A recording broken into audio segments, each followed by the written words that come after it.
Okay, this one we're going to make a crown for a flower girl. Crown. So we have to wrap this one first with the tape.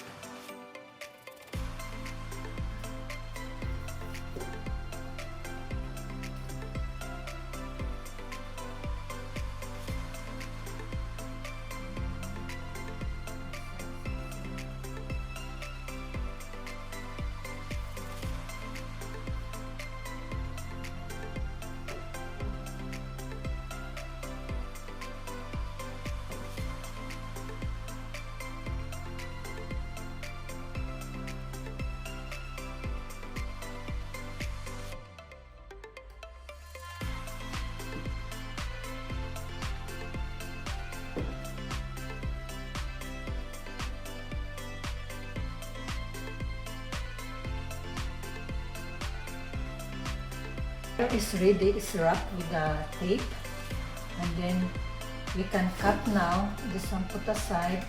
Now we can cut the baby's breath.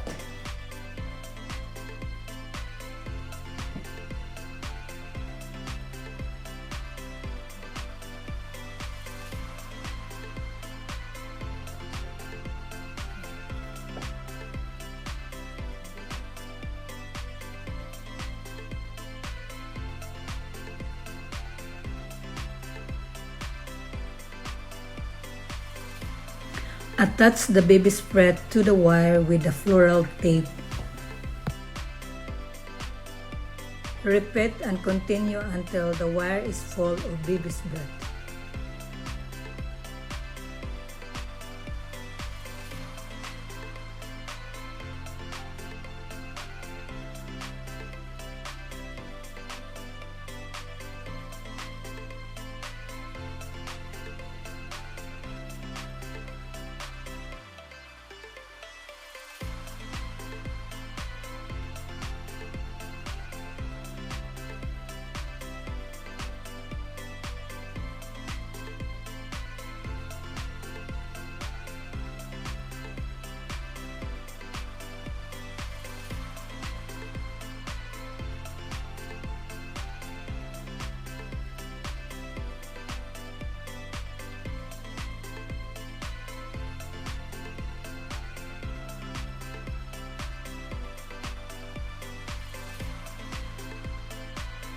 So we finished the whole wire. So this is now like that. I want to see the mirror. It's gonna be like that. It's a big crown in here. Big crown. So and then we're just gonna put a ribbon in here.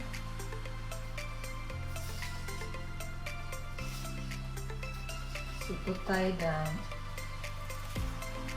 one.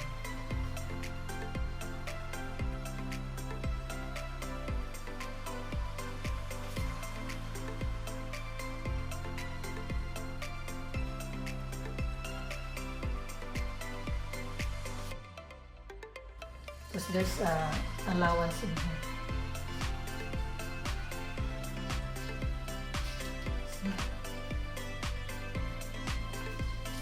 Like that.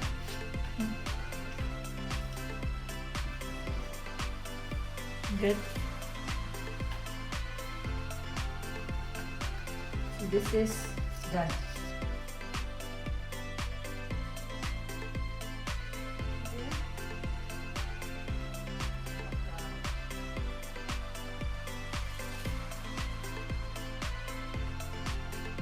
We have here, I'm gonna try and just finish this, the baby's breath crown for flower girl.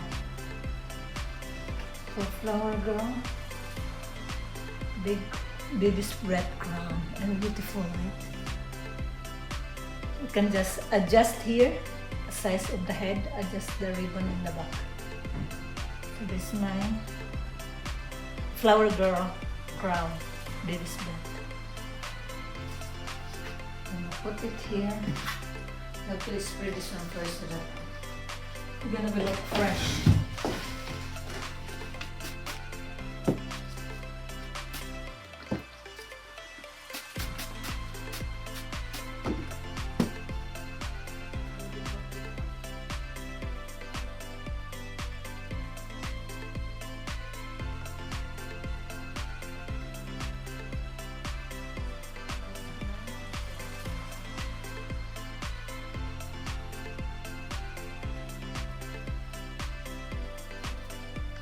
Bring this one to the fridge, ready for tomorrow wedding. That's all for today, guys. Thank you for watching. Bye for now. See you on my next video.